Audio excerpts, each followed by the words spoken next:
Yeah, Yeah. the channels. Yep. Here we go.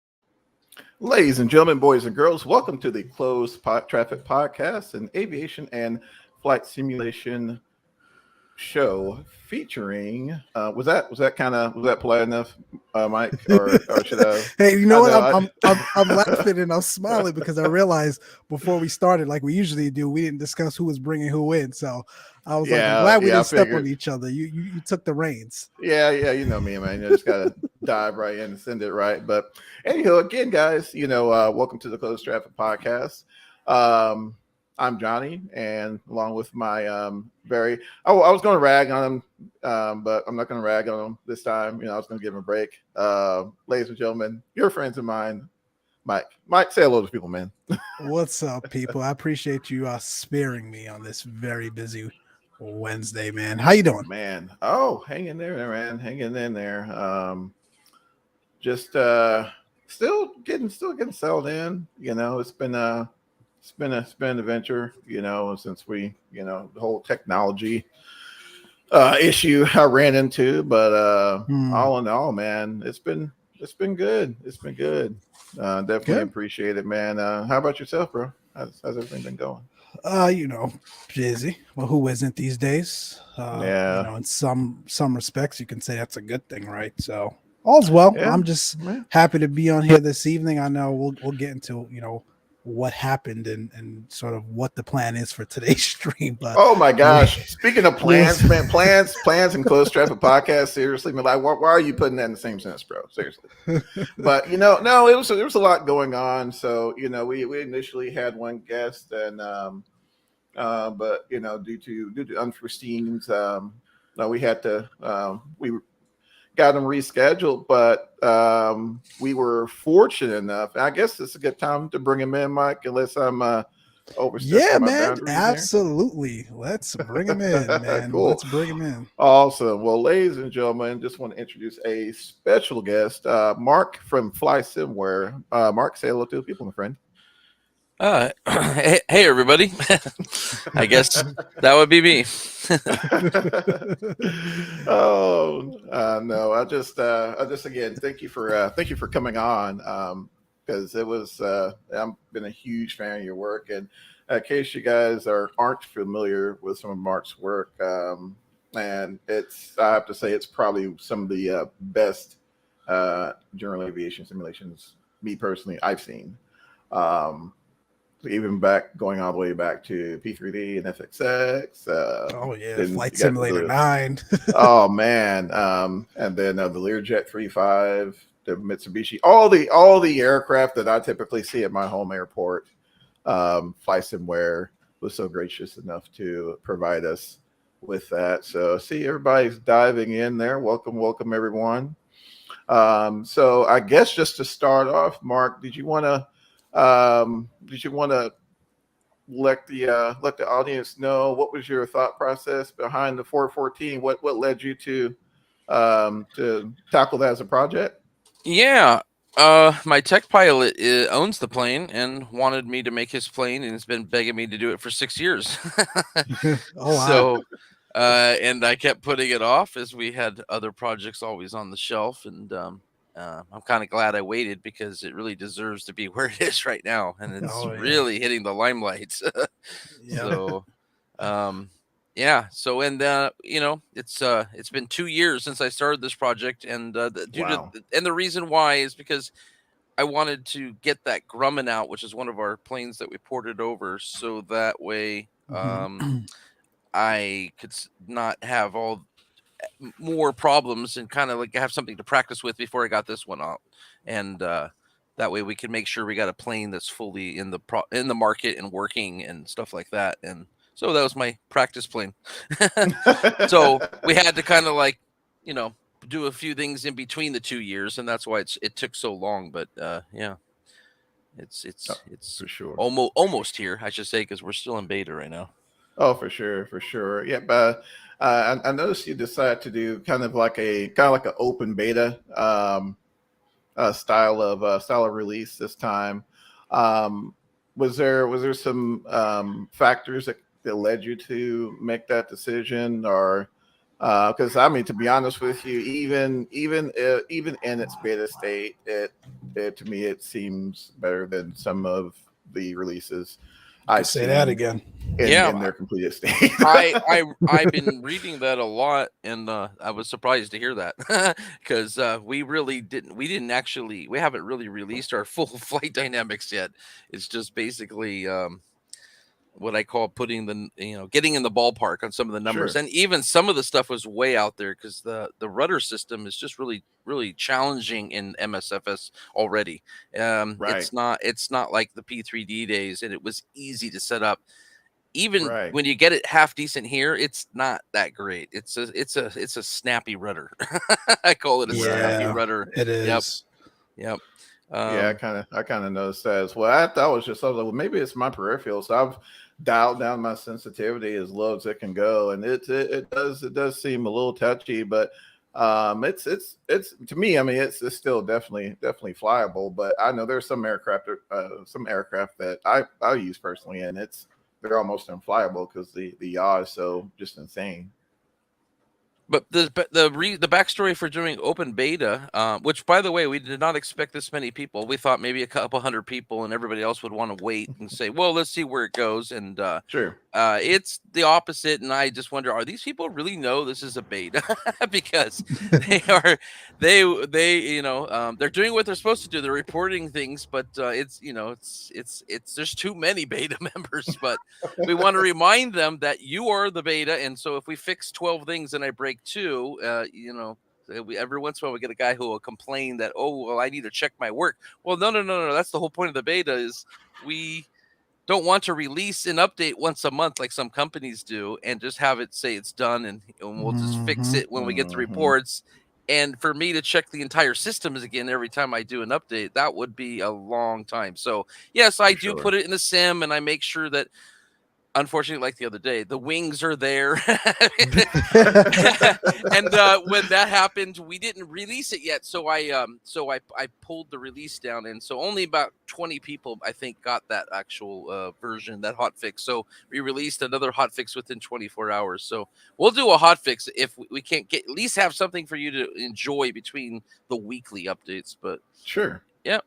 Sure. So, no, that's awesome.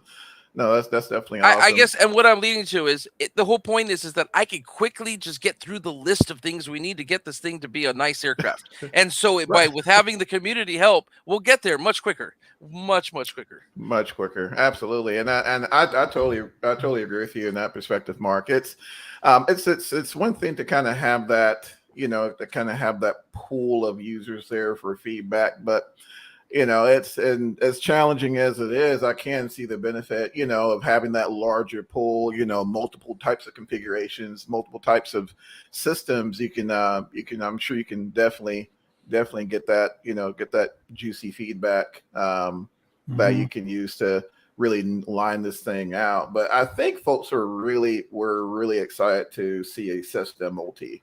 I don't think there's many out there. I know there's another developer.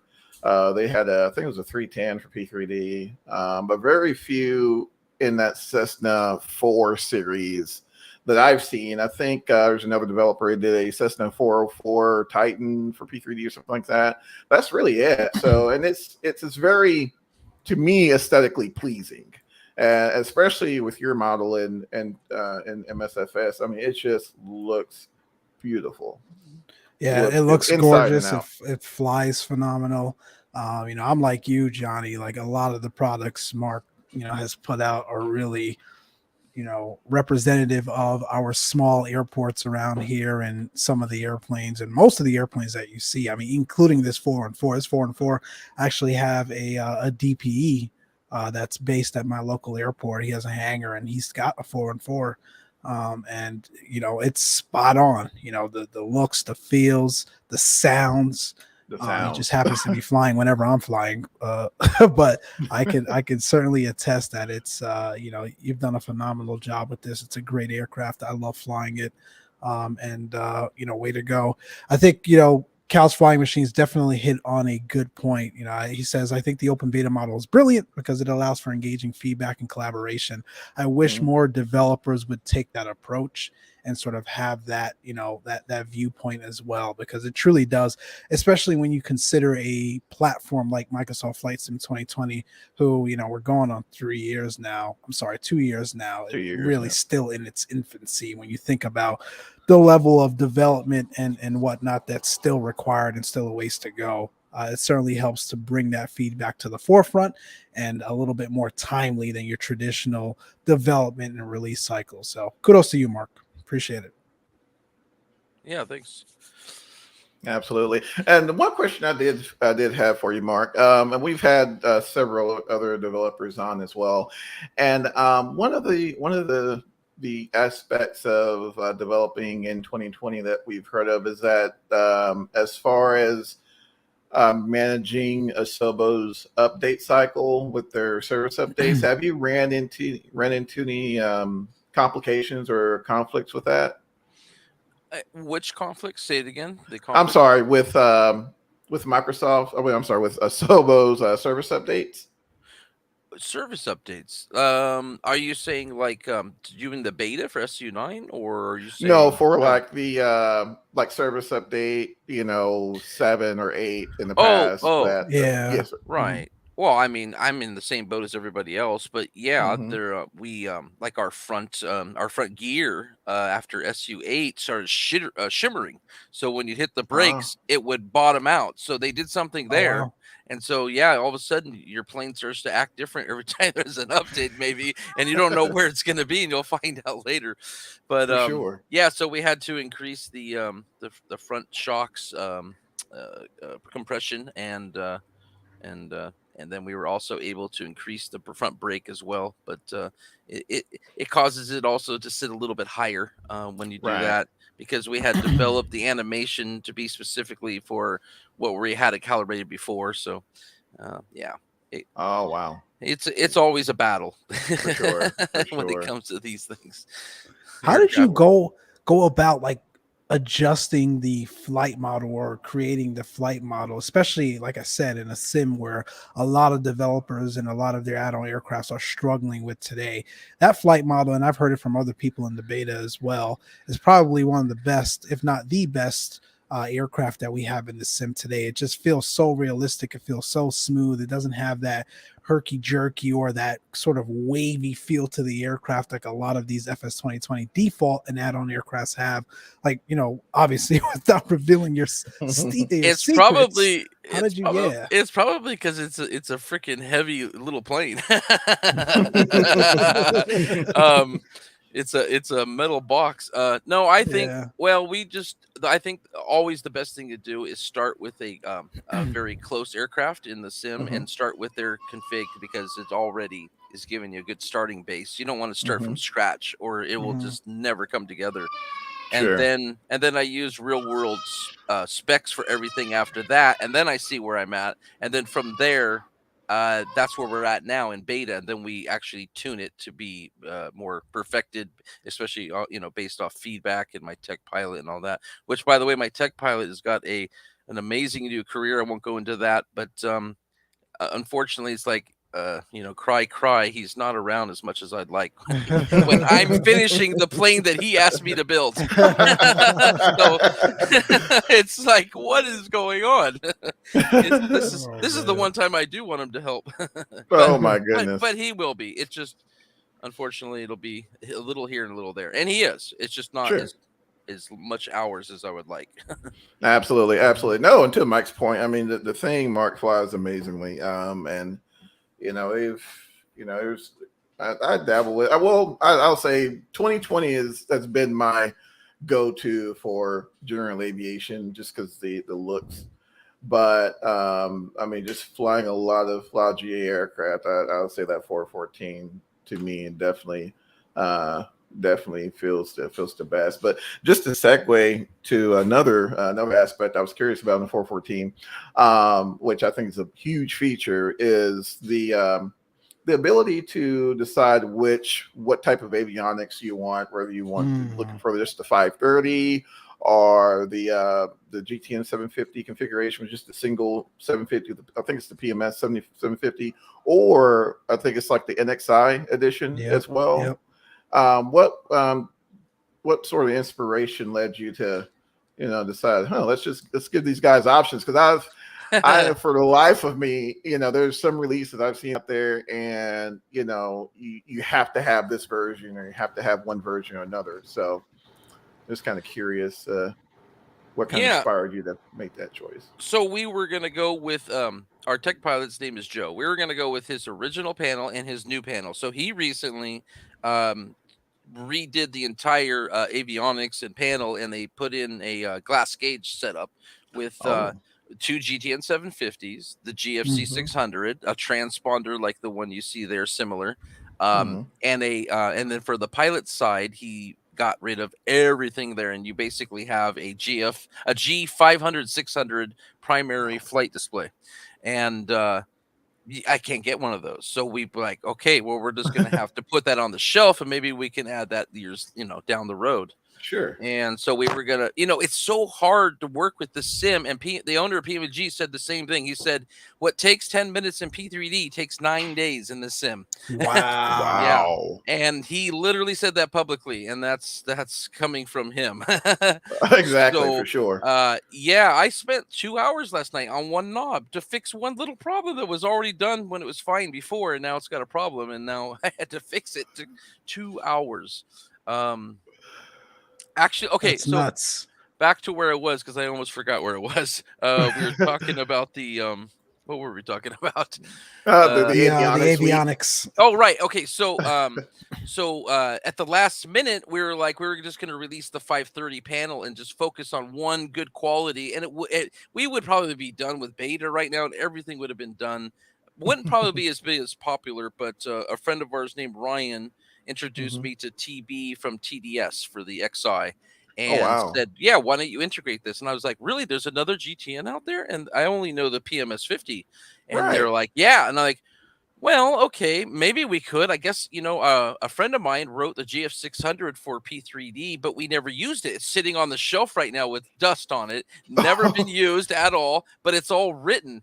But I'm like, but I don't think it actually works, because I taught him how to write code a long time ago, and he's always been tinkering with it. And to pull this off and write that was absolutely amazing. It's a lot of work to start from scratch. And trust me, it's like a book, the length of the code.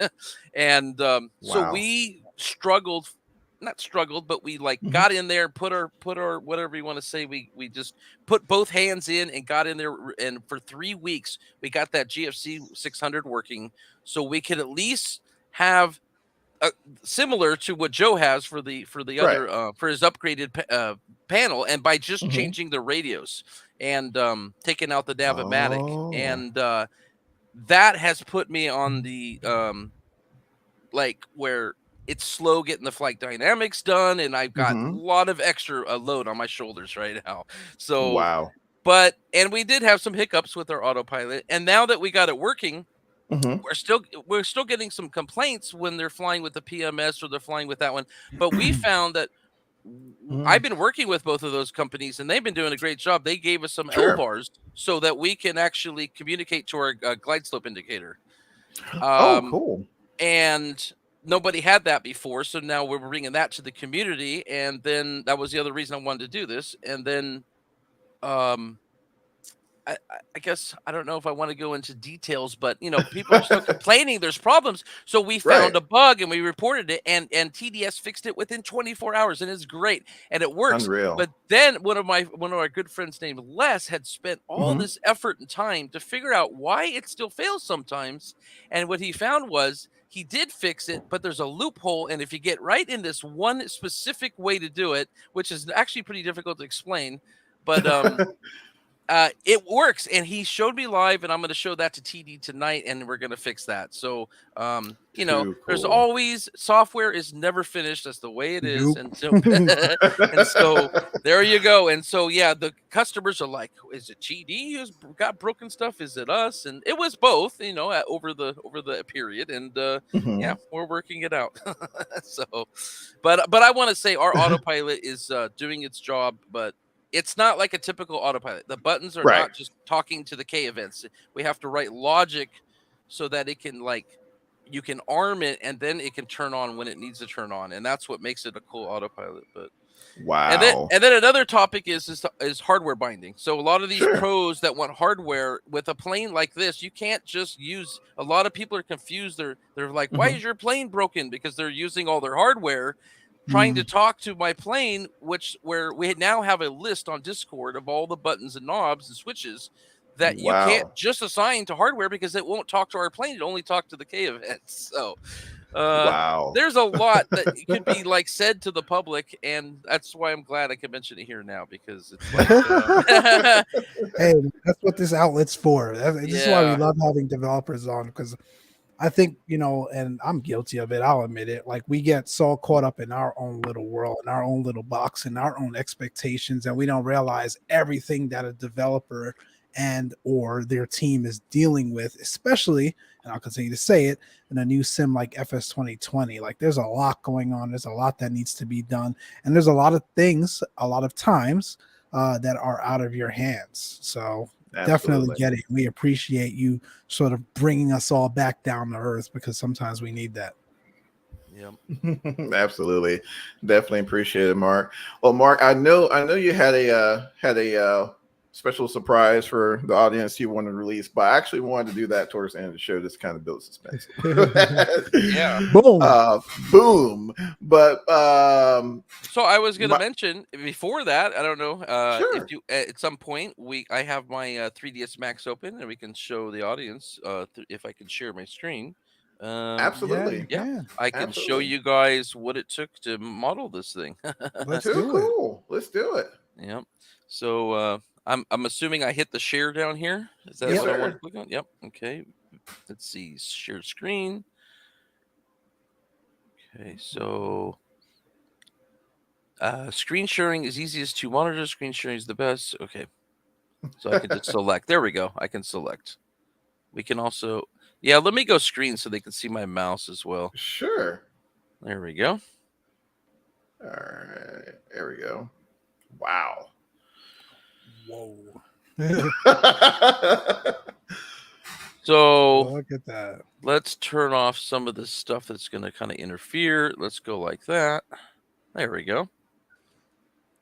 And that's the exterior only, and then that would be the interior model here. Let me get that turned on. There we go. And that's going to be your interior. So it's a pretty heavy scene for one scene in 3ds Max. Now the door actually gets put with the interior, so that way you can actually control it from the outside of the aircraft. So it has to be attached with the interior. Gotcha. Yep. But you really got to make a decision anyways, because you're not going to put half the inside of the door for the inside of the model and half the outside. So you have to go one or the other anyways. Right. Wow. But I am in cahoots with the Sobo, and we asked them to make it so that the exterior cameras and our exterior models will be clickable. And I'll be honest, we had everything clickable on this airplane for everybody already done for the walk around. And now you can still do those actions through the default checklist, the interactive checklist with the Copilot, or you can use our little cameras to get there and stuff. But the camera thing was going to be great, because you could go there with the camera and not even do the checklist, and you could just do it your own without even that, and just click each thing and open the fuel tank, all that with your mouse. But but Asobo has bricked themselves in, and I will mention this. It's not a big deal. We know it's a, like you said, it's a very infant, like an infant. It's only 2 years old, right? And so what happened is that back in P3 FSX days, you could not click through mesh, which made everything just perfect. I wish they would have not changed this rule. And unfortunately, you can click hotspots through mesh now. So what we have to do is we have to click, and that's why I don't like it, because then behind the yoke, you're clicking switches and stuff.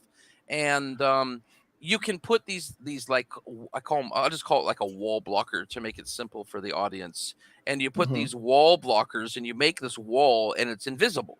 And that invisible wall is now become a hotspot. And then of course, but then the mouse would show that you're clicking something. So we hide the mouse little symbol, and then really you're clicking a hotspot that does nothing. It's like a dummy. And right. And so now you can put that in a place. And so I would make like a whole box that would wrap around the whole virtual cockpit. That way you wouldn't click anything outside the airplane, and you could have then you could go outside the airplane. And I like the door, I had that part as the interior model, and you could click all these hotspots out there, which from the cameras that we set up. And that was excellent magic. And then all of a sudden we were like, okay, yeah, toward the end of the project, we're going to put in a tablet, and they have another bug. And the bug is, and this, anybody can go check this, if you move your camera to any odd position, you can click hotspots right through the touchscreen. Really? And I'm like, really? And this is not possible. There's got to be something wrong. So I talked directly to the horse's mouth, Asobo. I gave them my entire project. They have a copy of my project, so they can deal with this issue. So right now, literally, you can. There's an annunciator button right there. You can literally click that through the screen, and it will click. Yes. So here's the thing. Oh, why not just put a wall blocker right behind the tablet? Right. Excellent idea. Right. Guess what? Now it prefers to click the hotspots before the touchscreen. So what happens is you can't click anything on the tablet anymore. It only clicks the blocker. So we ended up bricking ourselves into the point where we're not going to get rid of the tablet. I'd rather just get rid of all the hotspots and wait for Subo to make an appropriate update. So you lost all those clickable spots outside the plane, because you'd literally wouldn't be able to click this tablet, because those wall blockers would actually, if you put the camera in, a certain way, you would end up not being able to click it. And then people are going to be like, why can't I click my tablet? It's broken. And yeah, we don't want that. So even right now, we still have problems. You can click that button. And oh, by the way, and this ashtray right here is also what brings back the control lock. And that one's another easy one that you can click on accident. Yeah. So holy smokes. And that is a coffee machine. A lot of people don't know that. This is a coffee machine. Oh, I didn't even realize that. Didn't even realize. Wow. And that's a toilet, and there is a curtain there for privacy. So that seat right there is the toilet for this airplane. Which, wow. Yep. That is so cool. At 25,000 feet, it's not easy just to head down to a porta potty. No, to a porta potty. Holy smokes, Mark! And this right here is, to me, I mean, you can't stress enough how to Mike's point, we're so in our world, right? As a consumer, we don't even begin to fathom the level of detail necessary to really bring one of these machines into the sim. I'm just now picking my mouth off taking my jaw off the ground. This is nuts. Like, look at that. Yeah, I got to show you guys something here in a second. If I can find the right. Oh, there we go. Gear center. Yeah, so there's.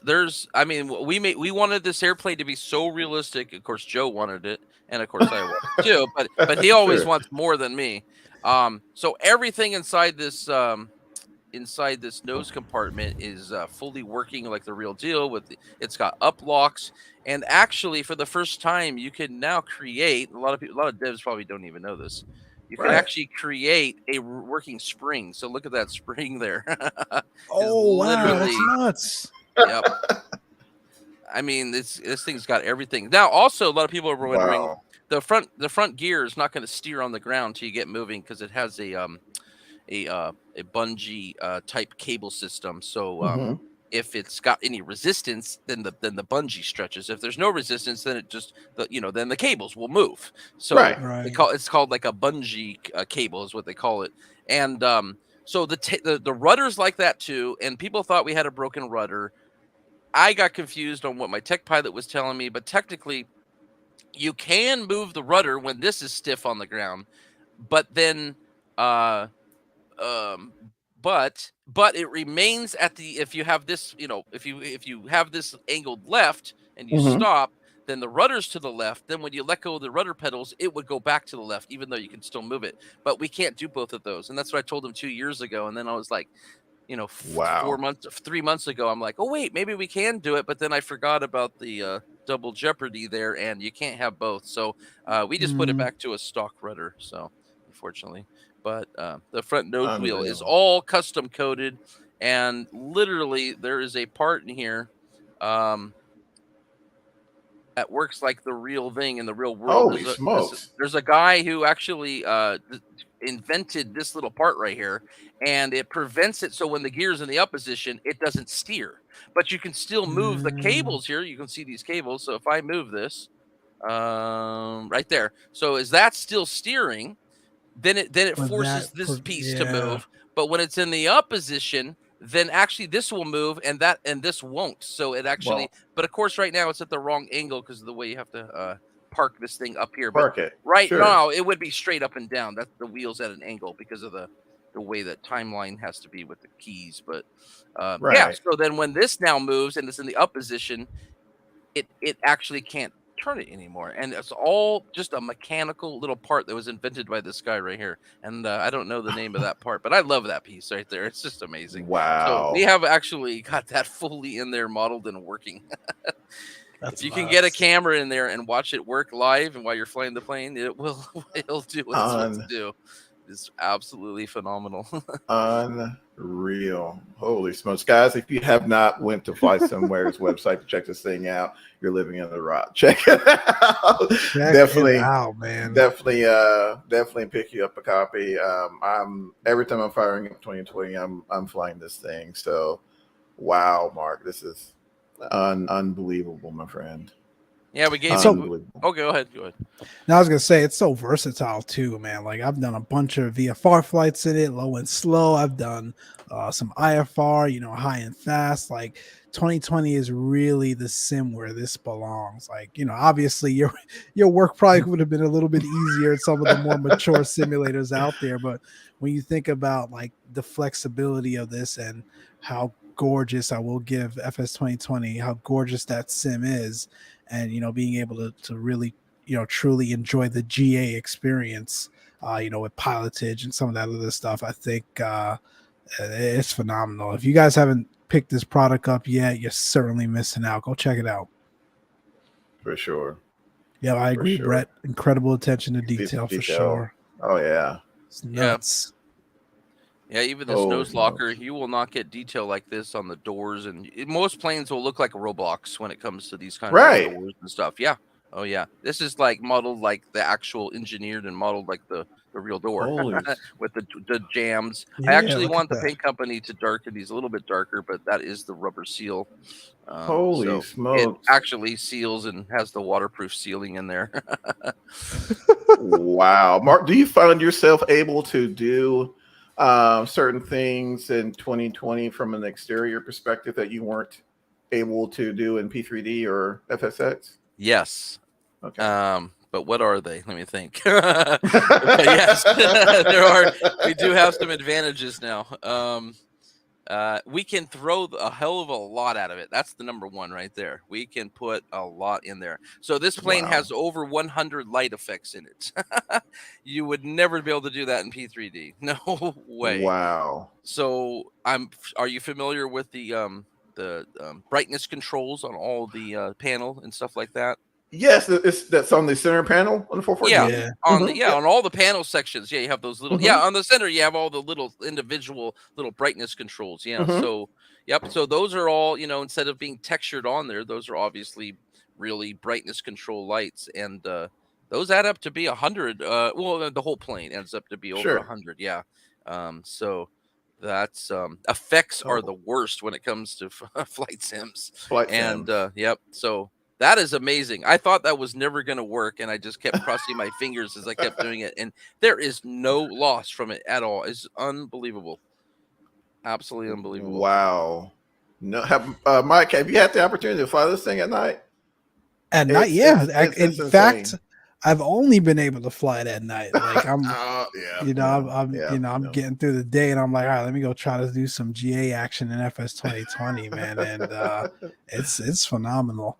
I've done a couple of trips. I've done like Van Nuys to Montgomery Gibbs back to Van Nuys. I've taken it out to Henderson out in Vegas a few times. I've been flying it, man. It's awesome. But I got to get some daytime trips in there.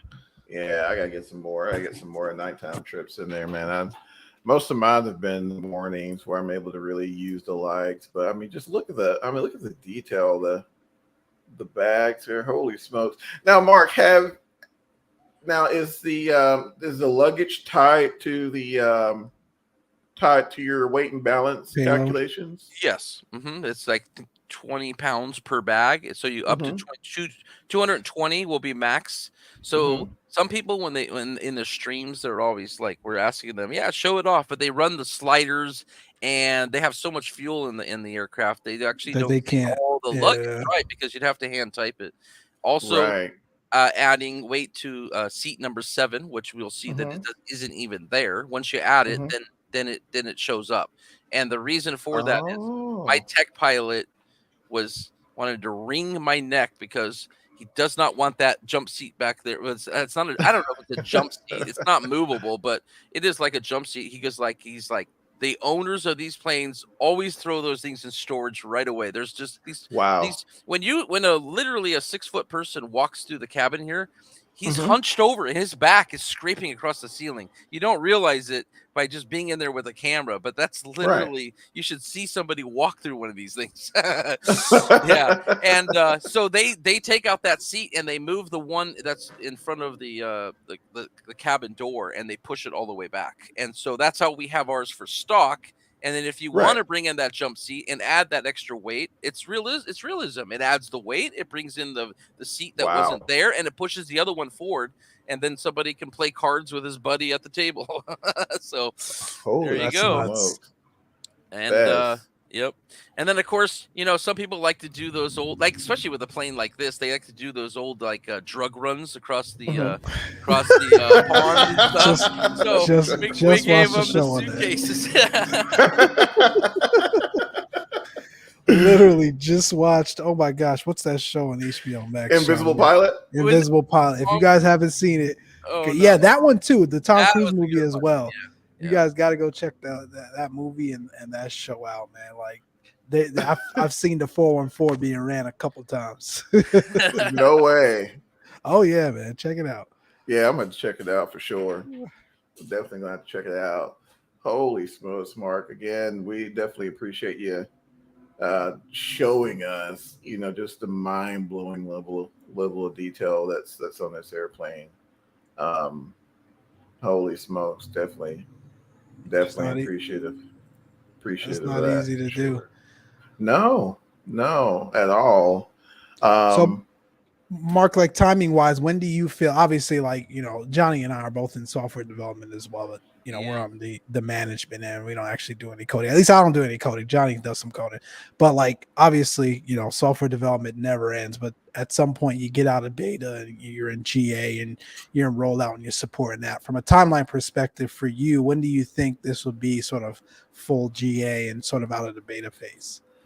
I'm hoping like 2 weeks, but it could be 3. Okay. Yeah. Certainly. I mean, ultimately, I don't think it matters, right? Like, we're all still able to enjoy the aircraft, and you're still pushing out frequent updates, which again is very rare and super cool. So we appreciate it. Absolutely, and that's what I was mentioning earlier. I mean, to me, even if there's some kinks here and there upon release, I'm totally cognizant of that. But there are some that's out there. I'm not gonna put anybody out there, but that literally won't get you from point A to point B out the door. And that was one thing I could say about even in its beta, I was able to download it and get from point A to point B. No issues. No issues. None. you know, and that to me that says a lot to the attention to detail for sure. So I'm definitely looking forward to the whenever you do decide that it's in its completed state, you know, Final release, yeah. Final release, you know, Yeah, I'm sure it'll be even better. I'm already blown away. Yeah, and then we're gonna send it to all of our partners in the marketplace, and I have a feeling the marketplace is gonna speed up the process to get this one out. That's my intuition.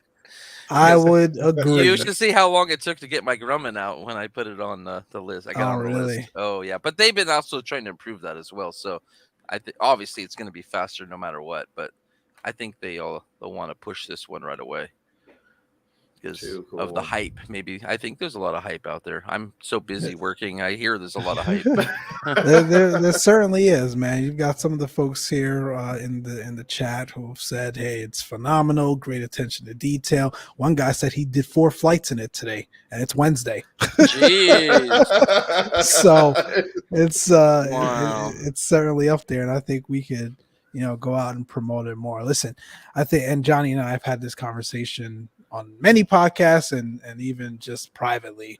I think the sim community is really sort of focused on big airliners, big jets, and I get it because that's what a lot of people can relate to. You know, when they go on a trip, they go on vacation, or they travel for work, or whatever it is, they're not going on a 414. Someone can go their entire life without even, you know, experiencing a 414 flight, or even probably seeing a 414 in person, whereas they've been on hundreds of 737s, hundreds of Airbuses. So I get, you know, kind of the desire and the hype and the amp around some of these bigger airlines and some of these simulated airlines that are coming out in the sim, but I think we are at a place that we haven't ever been in the history of flight sim, where you're actually able to really conduct a GA flight and have that true GA experience. FS 2020 is it, and your product, along with some of the other developers who are putting time and attention into some of these other GA products, I think definitely needs more hype and more attention around, because I think that is where FS 2020 shines right now. Absolutely. Yeah, so I thought I'd show off the photogrammetry engine that our tech pilot did himself. He gets credit for this. And, oh, wow. That's solid. I mean, he owns the plane, so he took all the... I mean, this is what he did for you guys, because he wants this plane to be phenomenal. He took the entire cowling off around the engine and took 500 images of this engine so that he could do a photogrammetry of it. And so that's why you get... I mean, look at all this detail. Even it's not going to be like the most beautifulest thing, of course, but just to be in an open door that you can see in the maintenance hangar, you know, it's pretty cool. Absolutely. So, yeah. Because I don't like modeling stuff like this, because then it's like you need to put so much extra time into it, and it's not worth it. I could spend 5 months just modeling this. It's not worth 5 months. No way. So no way. Holy smokes. And that's so refreshing to hear that there are real world aircraft owners out there who actually care to see, you know, the their aircraft come to fruition in the sim. I think that was really cool. He took the time out to share his airplane with us. I mean, that's essentially what we have here. I haven't even opened I haven't even had a chance to do it. I haven't so much fun flying the thing. That reminds me, we tried to put this. We were building this for P3D in the beginning. We put this in P3D, and it would not take the photogrammetry engine. We were going to have to leave the doors closed. So that's another one to your question. What this sim can do? Yeah, it can handle a lot more mesh, and this happens to be for photogrammetry. This is actually low, and look at it. That's low. And photogrammetry goes much higher because they build everything out of what I'll call triangles, so as the audience will understand. We call them tries, but it's usually like 4 times this to make it look really good. Wow! So this is actually a low quality, and you know. And then the other problem is with the sim, you're usually telling what parts to be shiny, which ones to be dull and reflective, and in the sim. Depending on the sun, sometimes it looks good, sometimes it doesn't look as good. Mhm. I'm talking with the paint company because we want to just make it all 100% dull, because you just can't. It's like it's pros and cons with that, and since this is Sure. just one model, and there's no way to really get in there and divide all that up, as you can see. Look at the mesh. Yeah. So yeah. And we didn't make the UVs. The UV is all done through the photogrammetry. So For the photogrammetry. there are limitations on that, and as there are lots of places in this airplane, but For sure. we always try to get around what we can. For sure. For sure. That's cool. Holy smokes. Yeah, that's really cool. Harry says that engine is a work of art. Certainly is. Hurricane. Love the GA side of Flight Sim. So happy that some developers are showing so much love to GA. Yeah, man. I saw that comment, by the way. Thank you. Awesome. Yeah, Chief it's really is out cool. and about. Thank you for stopping by, Chief. I'll catch For you later, man. sure. Appreciate it. For sure. Appreciate it.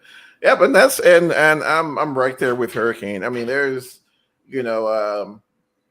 just to I guess put a tail on what Mike was mentioning earlier. I mean, this, you can throw a stick, and hit an aircraft, hit an airliner for Flight Sim. I mean, they're everywhere. You can pick your poison. I mean, there's all types of buildings and Airbuses. But when someone mentions a Cessna 414, there's there may be like one, like this one maybe, or Mitsubishi MU2, or any of your run of the mill aircraft you see at your local airport. To me, I think we're grossly lacking in the community. So again, just to give Mark a Closed Traffic Podcast round of applause for deciding to Phenomenal. to take on the project. But speaking of projects, I know we had a punch list to hit, Mike. Had a few releases and a few events. I think, like, pending releases for sure. Pending, like, yeah. we touched on PMDG a few. First, let me get to Chan here. Chan says Mark Rumi from flying other planes besides the Cessna 414. It's true, man. Getting that thing, it's like so smooth and so much fun to fly, and everything just works. And then you go try to fly some of these other things in the sim, and it's just like, what the heck? So yeah. that certainly is true. But yeah, lots of hype, lots of news around PMDG and the release or the impending release of the 737-700. I guess we'll see, man. I guess we'll see. It's I've seen comments, both pros and cons, at least from the initial streams that have been out there. But I think until you actually get it, your hands on it yourselves and see it in the sim, it's going to be hard to sort of digest and provide a real opinion about it. But certainly a lot of hype there. And then the Honda Jet. The Honda Jet is a project that's being worked on for quite some time. I can't remember who it was, but we'll drop the link, obviously, like we do for all of our shows. Got a link on it. But they've been working on that for quite some time. There's actually a real Honda Jet pilot. I think he's based in Europe. That has been even, showing it off on some of his streams. But I think they officially got the go-ahead, I guess, from Honda to actually showcase that and provide it as a add-on in the sim. So more news to come about that. But I'm excited for that project as well. I know you and your Honda Jet. I added the surprise, and I wanted to mention one other surprise. The paint company is increasing the quality of the yoke and the glare shields, which I had asked him to do a while ago, and he agrees. Nice. He agrees now, and they decided because Asobo had lowered the pixel density and it causes little wrinkles. Some say that you can prevent it. We understand their theory behind it, and yes, you can minimize it, but it's always going to be there with some tougher shapes, like the engine cowling where we have our stripes and stuff. Right. It's going to cause it to still have a little bit of waviness. So we So the paint company decided to do decals for the default paints that we have there for those, and that'll make it look absolutely perfect. Wow. And then we're going to include an all white blank, version that everybody can still use their paints to paint on with our paint Sure. kits. So that way that we're not taking that away from anybody. So that's the one surprise. And then we have this surprise, which I'll let you talk about. You were going to talk about it, and I don't know if you want to play it or I put it up on screen, and Sure, I have no absolutely. idea. Yeah, I don't know if they can hear this through here. So let's see. Let's see. Let us know, guys, if you can hear it here. We're gonna see if we can run it. Sim Acoustics is going to replace our engine sounds with my I would say. What's the word I'm looking for? Not amateur, but the more the in between. I'm like between the amateur and the pro. I do the sounds, but I'm not a professional. So it'd be nice, with so many people purchasing the product, I reinvest the money because it wasn't cheap. It was definitely expensive, but yeah. So we're gonna have some nice sounds, and he sent me a working in progress last night. So let's see if the sound. Should I hit play and see if it? Yeah. All right, absolutely, absolutely.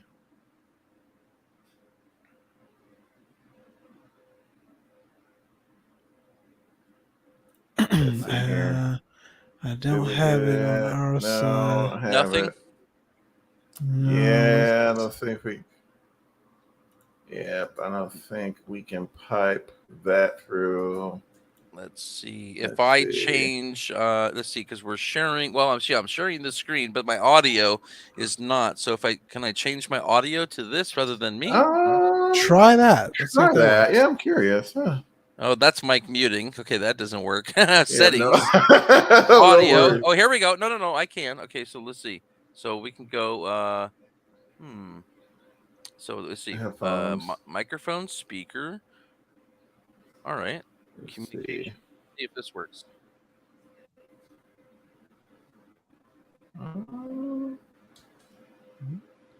No.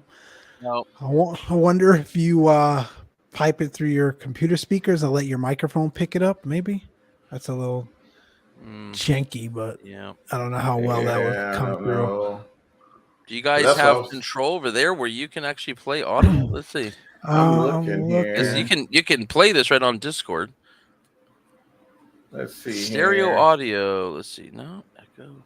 Let's see. I thought I saw it on Discord, Mark. I might be able to play it through my phone here. Oh, wait a minute. It might play. Oh no, you know what? I'm sharing screen instead of. Hold on. If I can go to window, it should. Okay, let's try this. I think I got it. Sure. Go ahead. It should be like Discord. How about that? Nothing? Let's see. Nothing. No. Let's see. I'm in Discord now. Let's see if I can find it. Let me try it. See if it works here. This year, single screen. Video file. What about video file? If I put that on, it offers video file. Here we go. Let me go to my downloads. Yeah, I have it on downloads. Here we go. Yeah, let's try that and see. Yeah, that's loading up. Now I think you have control of that once I add that. There we go. Really? We'll find out. There it goes. There we go. So you can just add a file from now on. Look at that. Mark's helping us out. I know it. Mark for the win. Mark for the win. Woo! Wow.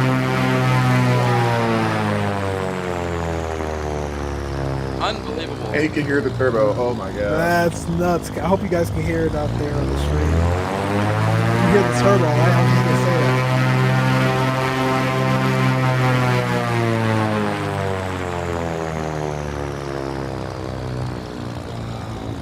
Wow. It's alive. And then of course the sound drops when the window closes. So it's gonna be quieter. So awesome. Ears have been blessed. I'm gonna look for that tooltip. It says something about the right light. How did he get that? I've no one's reported that. So that's interesting. Interesting. Did you guys see that tooltip? It says something about a right sure light. enough. Yeah, Right light.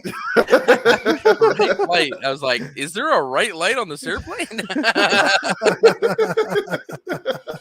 I guess we missed that one. Lord, Oh, yes. that's wow, nuts. those That is sounds. so Oh my cool. gosh. Oh my Mark, gosh. What type of thanks for engines are those? Are those Lycomings, Mark? No, Continental. I think. Continental, Yeah, And I'm not yeah. a very good. I don't have the best memory, but I think it's the Continental. Wow. 550 something. I don't know. 550 something, You know. something like that. Yeah. That's Yeah. why we write it all down, because I can't. I'm terrible when it comes to recalling names of anything. Well, Cal says it best. Like, tells you how good the rest of the plane is that no one reported it. I'm telling you, I didn't notice that. And I've No done one at knows least it, 5 man. flights in that thing. I've been flying the heck out of that thing. One guy figured out that when you have the tablet there, you can't swing the door open, but if you use the mouse wheel, you can, and it went right through. And I was like, "What?" And the way Asobo had written, we're still using a template that they created, but we have written our own. But it still passes through what I call the matrix system, so it still calls some Asobo templates, and yeah, the way they you can't really talk to the mouse wheel. You can only talk to the drag event. And so they just include it in the mouse flag. So we copied like a bunch of their 2 or 3 more of their templates, put it in our code, and then we were able to disable the mouse wheel. So now you just have no mouse wheel on the little triangle windows, which you don't need anyways, because the point is that you drag it to where you want. It takes forever to mouse it where you want anyways. Oh Lord, yes. So that was an odd one. So yeah, that's why I like having the audience, because they find everything. They will not let anything go. Oh my gosh. No, that's awesome, man. That is awesome. Oh, holy smokes. Mark, Wow, thank you, man. That made my night, sure. dude. Those sounds. Woo. Any so can we ask timeline for that?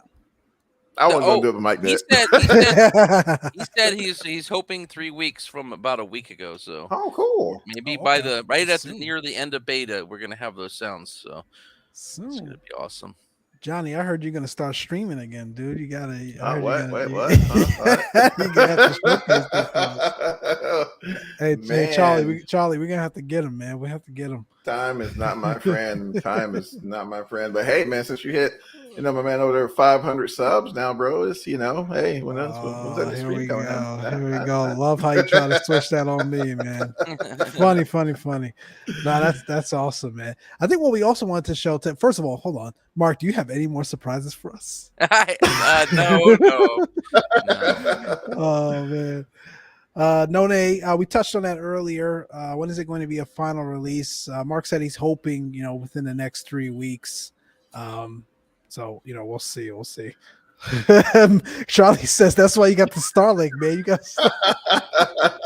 to start streaming. You guys, if you haven't seen that podcast or that episode, definitely tune in. It's called Help Johnny Find Internet. I think it's Got Internet. We talk about Starlink and all that other stuff. So definitely go check that out. But anyway, since Mark has no more surprises for us, because that was awesome. We did want to touch on today that we actually refreshed, and I got to catch myself because I keep saying new logo. We actually refreshed our logo. So if you haven't seen it, for those that have been part of the podcast for a while, definitely check it out. Shout out to Johnny. It was all him, his design, his idea, and it looks phenomenal. We've got it obviously in the corner there of the stream. I think it's to my right. We've also got it on our Instagram page. We've got it on our website now, as well as on our Facebook page. So we've updated the logos. I think it looks a little bit cleaner, a little bit more refreshed. But obviously, as always, we look to our audience there for your feedback. So let us know what you think. Let us know what you think. Absolutely. Actually, Mike, shout out to our Patreon backers there. There you go. Yeah. Somebody's got to pay for the logos, right? Yeah, there's no way. There's no way, Mike, I'm that talented to do that. I'm just saying, man. Just saying. Oh man, Cal, we appreciate you. It says great show. You're a new regular listener. I appreciate you. We appreciate everyone that has tuned in that's new. Obviously, you know, we run live shows as well as our podcasts. The podcasts are always available after the live shows. And we don't always do live shows. Sometimes it's just a podcast as well, but needless to say, you'll be able to find all of the shows and all of the podcasts via our website, closetrafficpodcasts.com, as well as via your favorite podcast outlets. So, you know, your typical Apple Podcasts, or, you know, I'm sorry, why am I drawing a blank? Oh my goodness. Spotify. There you go. Yep. Spotify and some of those other ones. So appreciate Make sure you give us those thumbs up. Sorry to me step on the mic, but yeah, make sure you give us those thumbs up on all your major podcast outlets there. Kind of helps us with the old algorithms. So, absolutely. Mike, Johnny, I really appreciate the invite, and it was a pleasure being on your show. Just want to put that in there before we close the shop. We were gonna. We always swing it to our guests to close us out, man. So we were gonna swing it to you anyway. We appreciate it. First of all, we thank you for being so flexible. So for those that just joined, we initially were going to have High Performance Group on the podcast. They actually, you know, had a great conflict. I think when we have them back on the show, they'll be able to share some great news as to what happened there. But we had a conflict, and Mark, man, was just available right there on the spot. So we appreciate your time and your flexibility for making the show today, man. Truly appreciate it. Not a problem. Awesome. Man, thank you guys. As Johnny said, thank you to our Patreon backers as well. Johnny, anything to close us out, man? What you got? Man, no. Well, I did have one more question for Mark, and like if you can't answer, Mark, I totally get it, my friend. All right. In the near future, well, I'll say near future, as in like years from now, or however long it takes, could we possibly see a turbofan powered aircraft coming out of your portfolio? Like a turboprop? You mean a turboprop? Or turbofan, or just say what you mean. Say the Lear 3.5, Mark. Oh, that's a turbofan. Is that really what you call a turbofan? I'm thinking more like a jet engine, but you're right. No, it's not really a jet. It's not a jet engine. You're right. It's a turbofan. Okay. No, the Lear 35 is getting painted right now at the moment. I paid a bunch of money to have software written so that it could be ported over from old GMAX. It was modeled in GMAX. So it got ported over into 3ds Max to preserve all the animations, because that would be a nightmare to try to have to redo all that again. So, technically it is, it's in the works. It's coming. The Lear 35 is coming. Awesome. I wouldn't put it at the quality level of this, because it's still a ported over plane. It's already modeled, but it is getting the new, you know, it is going to get the new paints. We are going to ask Sim Acoustics to do the sounds. So it's going to be better than it was. So it'll be a lot better. Right. But it won't have that like high-end modeling that you see on this one that I did, because obviously I put the love into this one when it came to the modeling. But GMAX, you can't really do that. You cannot model like that, unfortunately. But yeah. And my closing statement is so fly the vintage skies. keep the blue side up, as we always say. Mark, we appreciate you, man. Folks, appreciate you guys for tuning in. We'll be back with our next show at some point. Don't know what that's going to look like yet, or what the randomness continues. And the randomness continues. But we appreciate each and every one of you, man. And that is it. We're gonna close this out tonight. You all take care. We'll see you. See it.